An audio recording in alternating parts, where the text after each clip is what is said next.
Hi, my name is Taylor Norberg, and my group did Ariel India Share the Load campaign.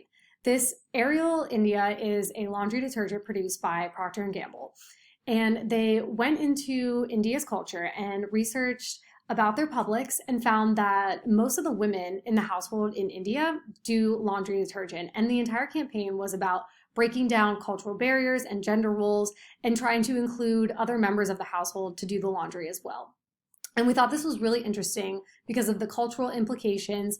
And we found it very relevant to our generation because our generation has had many incidences of trying to challenge the process, just as this campaign was trying to do. So we wanted to research the tactics and strategy behind this campaign, and we found that it actually proved to be very successful. So we were interested in seeing how they approached this topic and what they implemented in order to produce the success that they did. In the presentation, we will touch on the situation analysis, a campaign overview that talks about the messaging and the tactics and the results that followed. We will also have an evaluation portion where we can talk about critiques and recommendations that our team would recommend to Ariel India's public relations team. But first, we'll start with the situation analysis.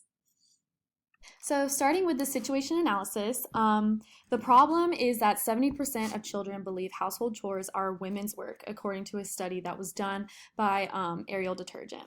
The opportunity is to inspire a new expectation of gender roles and ask men to share the load. And then the outcome of this campaign prompted more than 2 million men in India to sign a petition to share the load and help out at home. Over here to the right, we have a summary of the statistics that was done by Ariel Detergent before they started this campaign. Some of them include more than 2/3 of Indian women feel there exists inequality at home between men and women. 76% of Indian men feel laundry is a woman's job. 85% of working Indian women feel they have two jobs, one at work and another at home.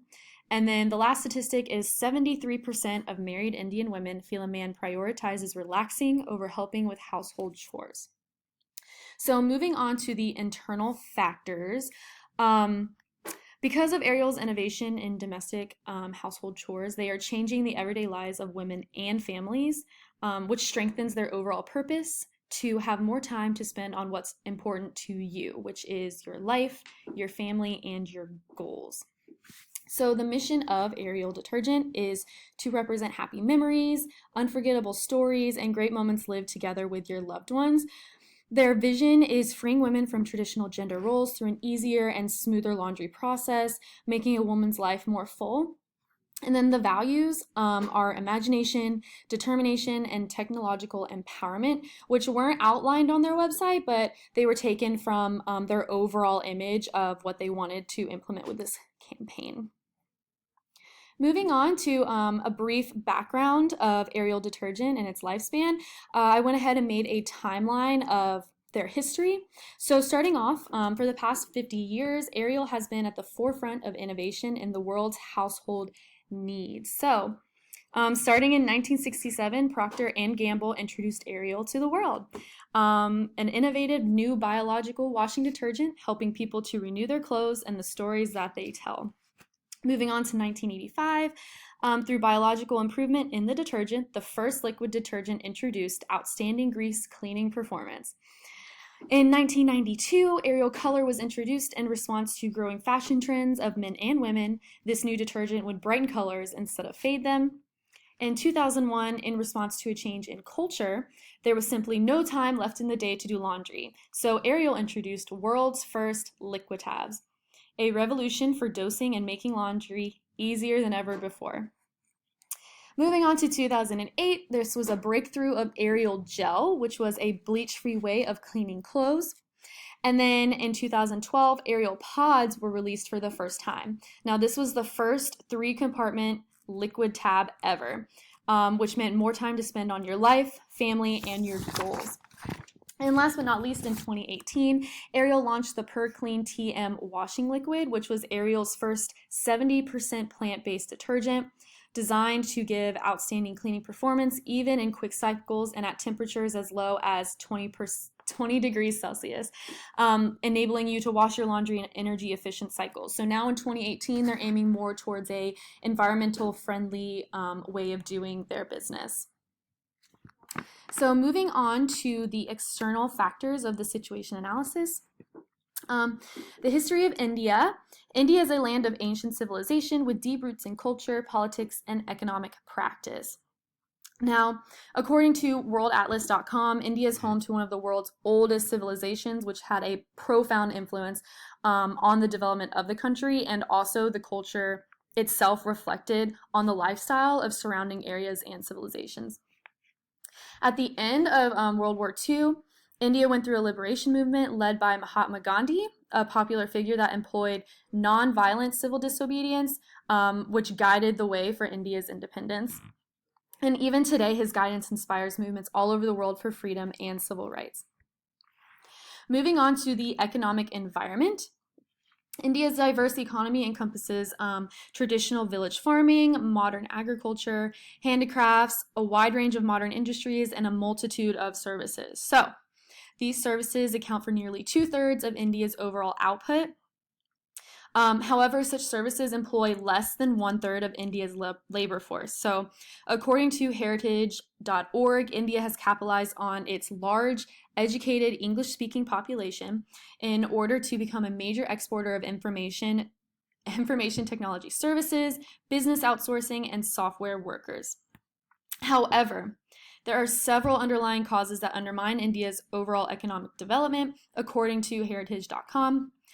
This includes corruption, underdeveloped infrastructure, a restrictive and regulatory environment, as well as poor financial and budget management. Moving on to political environment, according to santandertrade.com, India is a federal republic state based on parliamentary democracy. India has executive power that consists of a president who is chief of state and is elected by an electoral college that consists of elected members of both houses of parliament, as well as the legislatures of the provinces for a 5-year term, so only 5 years. The head of government is the prime minister, who is chosen by parliamentary members of a majority party. So the prime minister also serves a term of 5 years. There are 2 major political parties in India. There's the BJP, which is a right-wing pro-Hindu nationalist ideology, and then there's the INC, which is a center-left, a major party that's involved in the independence movement. Moving on to the media environment. While India's vibrant media remains the freest in South Asia, journalists in the country continue to face an array of obstacles, which include legal threats and arrest in connection with their work. So there's been reports of heavy-handed government censoring in 2016, according to freedomhouse.com or .org. And according to Freedom Press, India's press freedom status is partly free, with a score of 43 out of 100, 0 being the most free and 100 being the least free. Moving on, last but not least, to the cultural environment. While India can be considered both a high context and low context in different aspects of the culture, it is primarily a high context culture with a strong culture dynamic. So, according to Quora.com, Indian society, particularly the Hindu society, but also with other religious groups, has a well-ingrained caste system. It dictates whole swaths of life, and Indians are brought up with a huge amount of implicit knowledge of different castes. The consequence, though, is that India is extremely high context, and Indian languages reflect this, and linguistics can also be seen as a reason for India's high culture or high context culture. Moving on, we're going to start with Hofstede's cultural dimensions and the relationship with Ariel's #ShareTheLoad campaign. So we're going to start with the power distance. According to HofstedeInsights.com, India scores high on this dimension. They have a score of 77, which indicates an appreciation for hierarchy and top-down structure in society and organizations. So in India, real power is centralized even though it may not appear to be, and managers count on the obedience of their team members. So employees expect to be directed clearly as to their functions and, what is expected of them. But control is familiar, and attitude towards their managers are formal even if you're on a first name basis with your manager.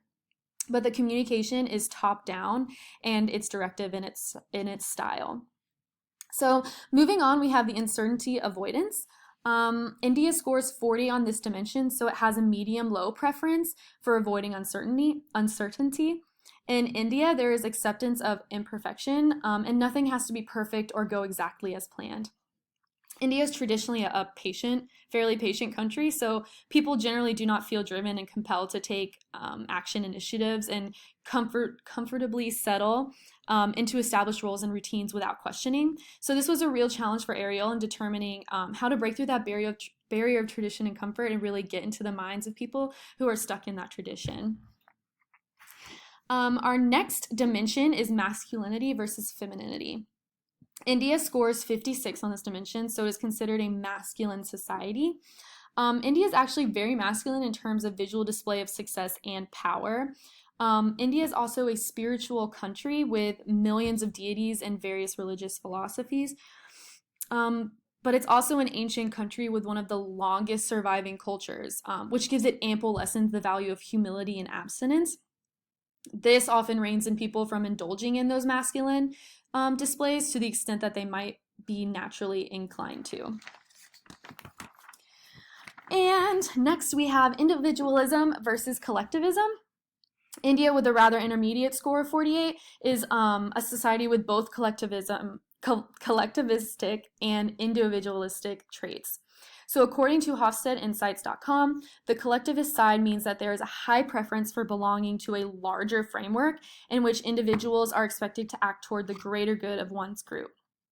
The individualistic aspect of Indian society is seen as a result of its dominant religion or philosophy, Hinduism. So the Hindus believe in a cycle of death and rebirth, with the manner of each rebirth being dependent upon how the individual lived their former life. People are therefore individually responsible for the way they lead their lives and the impact it will have upon their rebirth. This focus on individualism interacts with the otherwise collectivist tendencies of the Indian society, which leads us to its intermediate score on this particular dimension. And last but not least, we have long versus short-term orientation. With an intermediate score of 51 in this dimension, a dominant preference in Indian culture cannot be determined. So time is not linear in India, and so it's not as important to Western societies, or it's not important as Western societies, which typically score low on this dimension.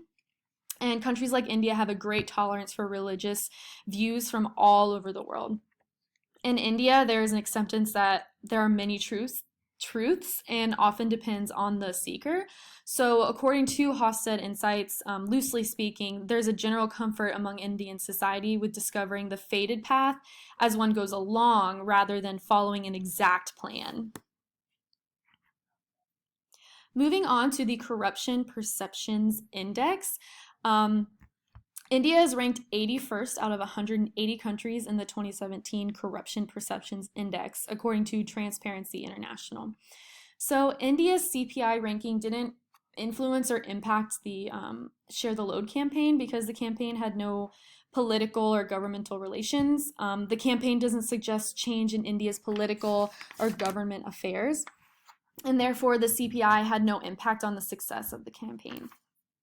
Now that we've discussed the situation analysis of this campaign, we're going to go ahead and talk about the primary publics and audiences. The primary publics of this campaign were young adult men and women who were in domestic relationships. Both members of the relationships worked and had a child or children together. The secondary publics and audiences were older Indian men and women who had a young adult child or children together and were in a domestic relationship. Now that we've covered publics and audiences, let's go on to the overview of the campaign. So the campaign theme and tagline of the Ariel campaign was #ShareTheLoad. Key and supporting messages included #Is laundry only a woman's job, which was part of the first advertisement, and why is laundry only a mother's job, which was included in the sequel, and then #Lean In Together, which really was just another message to encourage men and women to help each other in completing laundry. So the goals of the campaign included creating a debate about patriarchal norms in the Indian society, They wanted to become more competitive against Parasol's Unilever's Surf XL laundry detergent because they had been falling behind in the competitive market, and they wanted to increase sales, which had been decreasing partially because of their competitor. The objectives for the goals included increasing brand awareness, increasing earned media awareness, increase social engagement, and get men to take pledges to follow campaign's activism. The last one really focused on getting their audience to do something rather than just absorbing the message. So the tactics that the campaign used include show an understanding of current social movements by recognizing the divide between men and women in the Indian society. They created a hashtag to easily add to the conversation by making hashtag share the load. Anyone could join in the conversation, and it really kept everything centralized.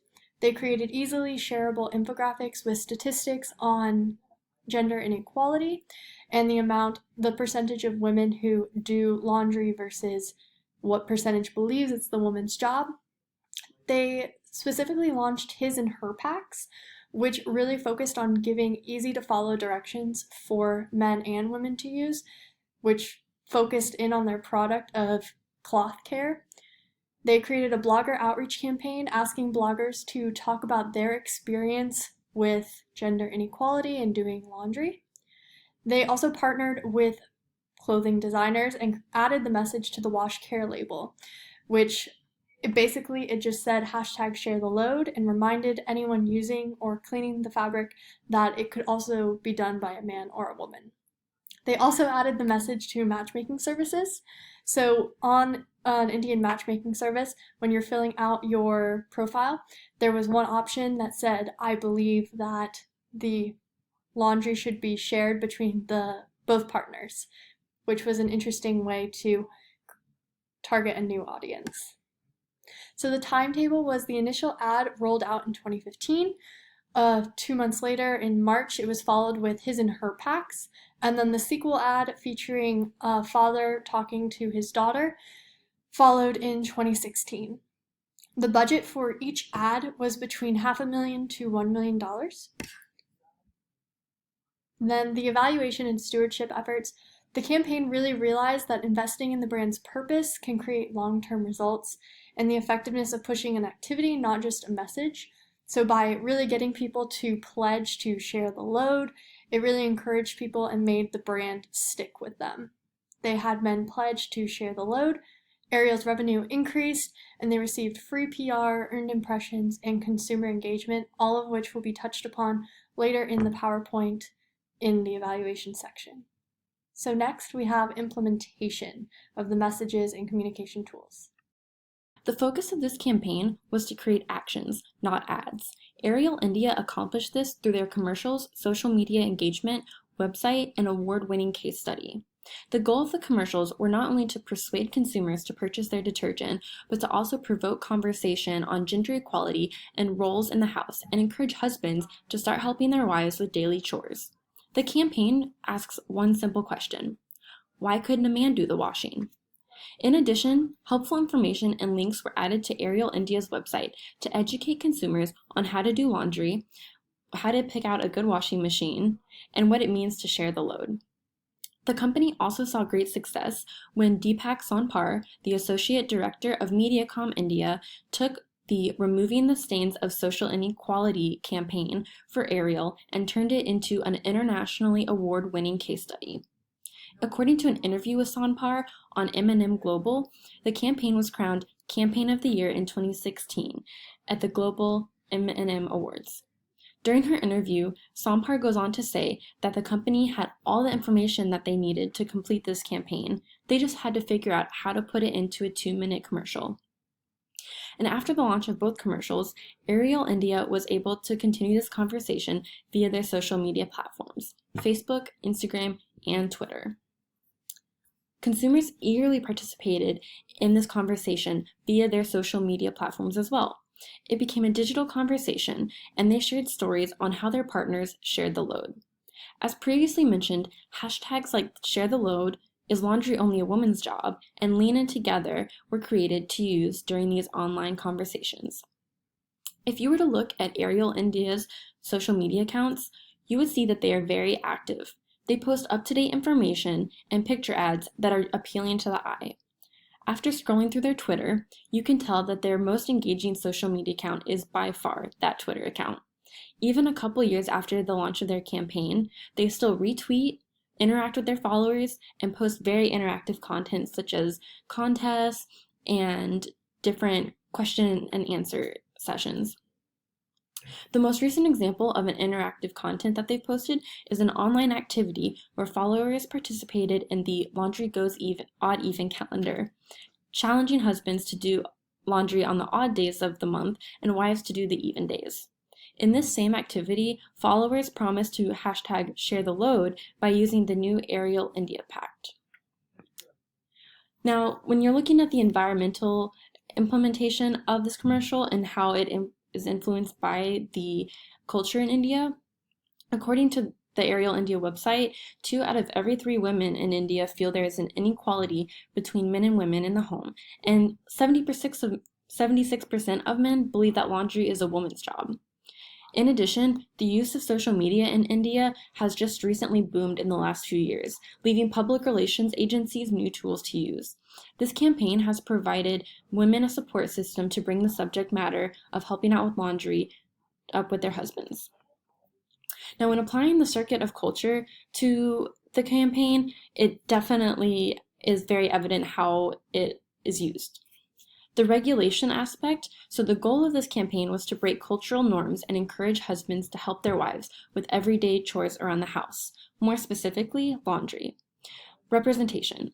Ariel India went from just another company that makes laundry detergent to a company that wants to break the stigma that revolves around gender roles in the home. Identity. Ariel India portrays itself as a very family-friendly detergent that is determined to remove the stains of gender inequality. I feel like the identity of a company is very important, and by portraying itself as a family-friendly brand, it shows that not just wives can do laundry, but it encourages everyone in the house to use it. Production. The efforts put into the campaign show that their target audience are most definitely families, especially ones where the wife does do most of the household chores. And consumption. Audiences took that message to heart of sharing the load and pledged to make changes in their homes. They also sparked a lot of online conversation, especially via Twitter. Now that you've learned a little bit about the implementation of the campaign, we're going to go into the evaluation of the campaign. Ariel Detergent's Share the Load campaign has achieved worldwide recognition for all of the right reasons. Procter & Gamble's campaign, Removing the Stains of Social Inequality, challenged society's idea of what a woman's responsibility in the home are. In India, women doing laundry had become an unspoken, uncontested norm. Ariel chose to turn this issue into a PR opportunity by releasing commercials that highlighted the problem and called for action: men sharing the load. In the campaign's time span from 2015 to 2016, Ariel reached a higher amount of success than they had in previous years. After releasing its first commercial, hashtag Is Laundry Only a Woman's Job? Hashtag Share the Load, the company's numbers soared across the board. Not only did it go viral in 22 countries and 16 different languages, according to Work.com, it had a 106% increase in volume and a 105% increase in sales, which is 4 times more than their competitors' growth. It had an unaided brand awareness growth of 34%, $10 million in earned media coverage, 1.57 million pledged to share the load, and it had 3 times more Facebook engagement. In Dad's hashtag Share the Load 2016, it was the 13th most viral ad of the year. It surpassed the 106% increase in sales. There was a 42% increase in unaided brand awareness. There was $12.3 million in earned media coverage, 2.1 million dads pledged to share the load, and it had over 65 million views across Facebook and YouTube, which was much larger than the previous year. As for reactions, it was positive overall, and it was acknowledged by the consumers, by big power heads, by the industry. It was really, really great. In fact, one of the most important acknowledgments was from Facebook COO Sheryl Sandberg. She stated in her post, "This is one of the most powerful videos I have ever seen, showing how stereotypes hurt all of us and are passed from generation to generation. When little girls and boys play house, they model their parents' behavior. This doesn't just impact their childhood games, it shapes their long-term dreams. Also, they won a lot of awards, which was the 2015 Share the Load Awards won Spike Asia's 3 D&D pencils, 1 white and 2 gold, and Appy's Asia 1 gold for effectiveness, and Effie's India 2 golds. And as for the 2016 campaign, it had 48 total, and one of them was Facebook's Global Awards in gold, M&M Global Awards Campaign of the Year, M&M's Best Use of Content, M&M's Best Multi-Platform Campaign, and M&M's the International Effectiveness Award. It also won Kane's Gold Glass Lion and APAC Effies. As for critiques and recommendation, based on the campaign's monumental success, there really is not much to critique. Share the Load and Dad's Share the Load advertisements have become one of the most respected and awarded in the industry. The campaign achieved everything it set out to do and more. As for recommendations, a third follow-up campaign could be beneficial for the brand if they approached it from a new, fresher angle, just so that they could build on previous successes that they had with the other two. Also, this model could also work well in other countries it has not reached to expand their audience further. Now we have Taylor Norberg concluding the presentation and wrapping it up. So after diving deeper into our research and analysis, we were able to conclude that this was a very successful campaign. The public relations team adopted a stance that they knew that their publics were very passionate about, and that's what really drove the message home during this campaign. What we can learn from this campaign is that if you research what your publics really care about and then keep that stance all the way throughout your campaign and really resonate with your publics, it's going to be a very large success for you, and you can really connect with your target audiences. So we do believe that this had a great impact on India's cultural norms, and Ariel could take, or other people can take Ariel's lessons into consideration when they're planning international campaigns in the future. Thank you for watching.